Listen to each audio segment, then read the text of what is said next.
Hello student, my self doctor Sanjay Yadav from IMSBHU। बच्चों, हमने पिछले प्रीवियस लेक्चर में क्या किया था कि सिग्मा बॉन्ड और पाई बॉन्ड और hybridisation of the carbon and कार्बनिक कंपाउंड कैसे कैलकुलेट करते हैं वो देखा था। और आगे चलते हैं किस तरीके से ऑर्गेनिक कंपाउंड को स्ट्रक्चरल फार्मूला या किस तरीके से उनको उनके स्ट्रक्चर को लिखा जाता है। इससे पहले अगर कंपाउंड की स्ट्रक्चर की बात की जाती है तो सबसे पहले केमिकल बॉन्डिंग इस चीज़ का डिटेल में एक्सप्लेनेशन किया गया है, जिसमें सबसे पहले अगर बताया गया स्ट्रक्चर के बारे में तो लुईस स्ट्रक्चर या डॉट स्ट्रक्चर के बारे में जानते हैं आप लोग। वहाँ पर triple bond, single bond, double bond इस तरीके किस तरीके रिप्रेजेंट किया जाता है, कब कितने इलेक्ट्रॉन की शेयरिंग होने की वजह से डबल और ट्रिपल और सिंगल बॉन्ड होता है तो देखते हैं। लेकिन यहाँ पर हमें कुछ ऑर्गेनिक कंपाउंड का अलग स्ट्रक्चर रिप्रेजेंट किया जाता है और फिलहाल जो इसमें मैं दिखा रहा हूँ वो 2D structure representation of organic compound है। तो ऑर्गेनिक कंपाउंड को रिप्रेजेंट करने के 3 तरीके हैं। पहला है कंप्लीट स्ट्रक्चर फार्मूला, दूसरा है कंडेंस्ड स्ट्रक्चर फार्मूला और तीसरा है bond line structure formula. Organic compound में आप देखेंगे जब बहुत सारे ऐसे कंपाउंड रहते हैं वहाँ पर कार्बन, हाइड्रोजन इन सब स्ट्रक्चर में होते नहीं है। बॉन्ड लाइन स्ट्रक्चर के अगर केस में बात करते हैं तो वहाँ पर हम कार्बन और हाइड्रोजन समझते हैं। तो एक एक करके समझते हैं किस तरीके से कब क्या होगा। कंप्लीट स्ट्रक्चर फार्मूला में क्या होता है कि इसमें क्या किया जाता है, जैसे कोई भी कंपाउंड होता है ऑर्गेनिक कंपाउंड, वो किन किन एलिमेंट से जुड़ा है, जो जैसे कार्बन, हाइड्रोजन और भी कितने लोगों से वो एलिमेंट जुड़ा होता है, सबके बॉन्ड के थ्रू हम रिप्रेजेंट करते हैं। जैसे सपोज करिए CH3 है, CH3 CH2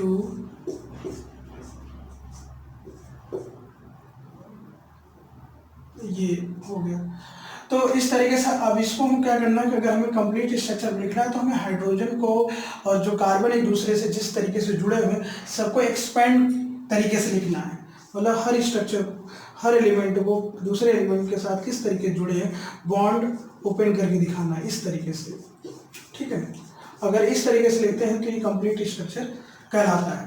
ठीक है, और मतलब कंप्लीट स्ट्रक्चर का मतलब ये हुआ कि एक तरीके से अगर देखें तो कार्बन, हाइड्रोजन और जितने एलिमेंट के साथ वो जुड़ता है सभी को एक बॉन्ड के थ्रू रिप्रेजेंट करिए कि कौन किससे जुड़ा हो, किस बॉन्ड से जुड़ा हो, बॉन्ड दिखाइए आप, तो कंप्लीट स्ट्रक्चर कहलाएगा। कंडेंस स्ट्रक्चर जैसा कि नाम से ही दिख रहा है कि उसको आप कंडेंस करते जाइए, जितना छोटा लिख सकते हैं। तो उसके लिए हमें क्या करना होगा कि जैसे देखो ये है, इसको हम इस तरीके से लिख सकते हैं। ठीक है, क्या करिए कि कार्बन हाइड्रोजन बीच में जो बॉन्ड है उसको मत दिखाइए और इसको और भी कंडेंस कर सकते हैं। इसको ऐसे भी लिख सकते हैं CH3 CH2 CH2 Cl। ठीक है, और इसको भी और कंडेंस कर सकते हैं CH3 CH2 समझे। तो सबसे सिंपलेस्ट फॉर्म है ये। अब इससे ज़्यादा सिंप्लीफाई इसको हम नहीं कर सकते। तो ये सबसे कंडेंस फार्मूला हो गया। तो कंडेंस स्ट्रक्चर फार्मूला में क्या हुआ कि आप क्या करें कि उसको कितना ज़्यादा कंडेंस कर सकते हैं, जिसमें से क्या हो कि कोई भी एलिमेंट किसी दूसरे एलिमेंट के साथ जो जुड़ा हुआ है तो बॉन्ड उसमें ना रहे, ना दिखाया गया हो, तो वो कंडेंस स्ट्रक्चर फार्मूला दिखाया जाता है। अब दूसरी बात आती है कि बॉन्ड लाइन स्ट्रक्चर फार्मूला में क्या होगा कि इसमें हम क्या करेंगे, जो कार्बन हाइड्रोजन होते हैं वो उसमें मेंशन नहीं होते हैं, वो नहीं दिखाए जाते।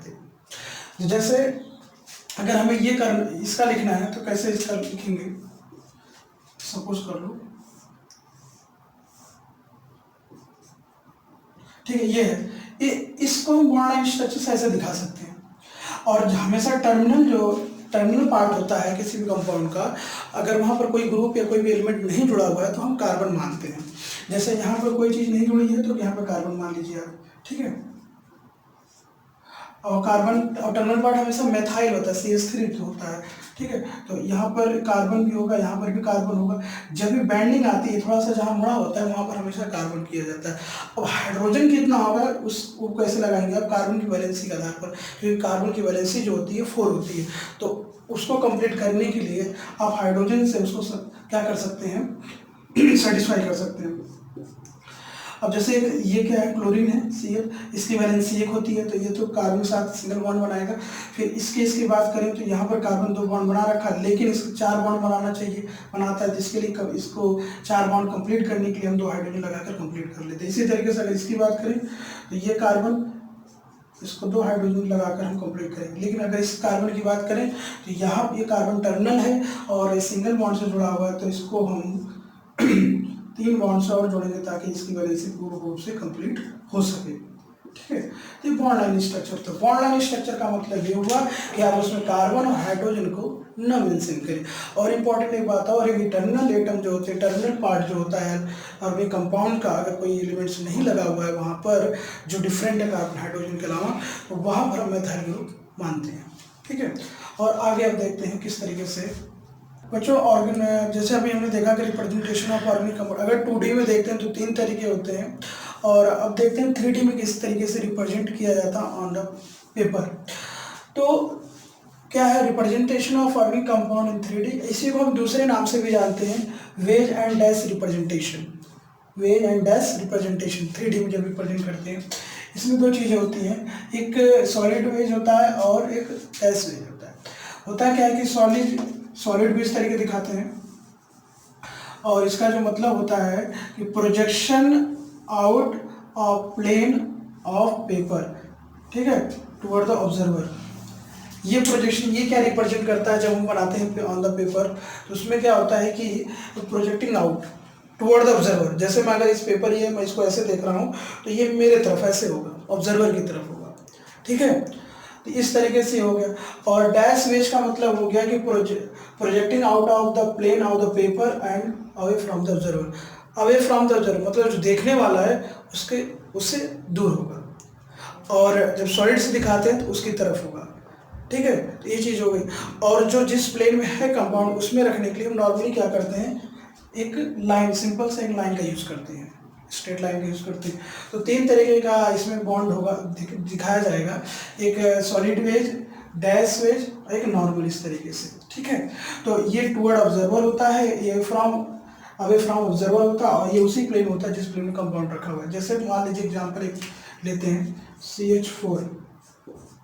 CH4 में क्या है कि अगर देखें तो इसमें इसको 2 हाइड्रोजन को हमें आउट ऑफ प्लेन दिखाना है और 2 क्या करना है, उसी प्लेन में रखना है। इसको ऐसे दिखाएंगे, कार्बन ये हो गया, ये क्या हो गया, हाइड्रोजन हो गया, और ये हाइड्रोजन हो गया। ये हाइड्रोजन और ये हाइड्रोजन एक ही प्लेन में है। ठीक है, और इसको ऐसे दिखा दो,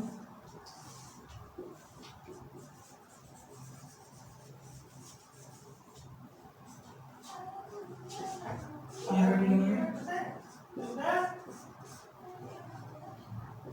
और ये हाइड्रोजन ये हो गया। ठीक है, तो ये हाइड्रोजन जो ये हो गया जो सॉलिड वेज, ये टुवर्ड द ऑब्जर्वर, ये अवे फ्रॉम द ऑब्जर्वर, और इसी प्लेन में। मतलब जैसे मान लो कि ये है प्लेन है, ठीक है, इसके अब ये इस तरीके से प्लेन, यहाँ पर कार्बन रखा हुआ है, तो ये वाला एक बॉन्ड हो गया उसी प्लेन में, ये वाला इसी प्लेन में। तो ये वाले जो बॉन्ड्स हैं जो स्ट्रेट लाइन दिखा रखा है उसी में इस तरीके से हो गए। ठीक है, और जो ऊपर होगा वो कैसे होगा कि इसको इस तरीके दिखाते तो इधर होगा, और इस वाले को अगर जो दिखाएं जो डैश वेज है वो नीचे की तरफ होगा। ये रिप्रेजेंटेशन ऑफ 3D में है। ठीक है, अच्छा, जो रिप्रेजेंटेशन ऑफ ऑर्गेनिक कंपाउंड होता है, जैसे हमने 2D 3D में करते हैं जब, तो उसका इंपॉर्टेंस क्या है, क्यों दिखाना चाहते हैं। एक्चुअली क्या होता है कि जब हम इस तरीके जो रिप्रेजेंटेशन देखते हैं, समझते हैं, तो जब केमिकल रिएक्शन के पॉइंट ऑफ व्यू से अगर हम देखें, जो अटैकिंग रेजेंट है वो हो सकता है कि इलेक्ट्रॉन डेफिशिएंट हो सकता है कि इलेक्ट्रॉन रिच हो। तो इस तरीके से जब स्ट्रक्चर दिखाते हैं तो होता क्या है कि कौन सा बॉन्ड ब्रेक होगा, कौन सा बॉन्ड ब्रेक नहीं होगा, कहाँ पे इलेक्ट्रॉन डेंसिटी ज़्यादा है, कहाँ पे इलेक्ट्रॉन डेंसिटी कम है, इस स्ट्रक्चर रिप्रेजेंटेशन से हमें क्लियर समझ में आता है। तो इसलिए ये इंपॉर्टेंस है 3D और 2D इम्पोर्टेंट है। ठीक है, ऑर्गेनिक कंपाउंड।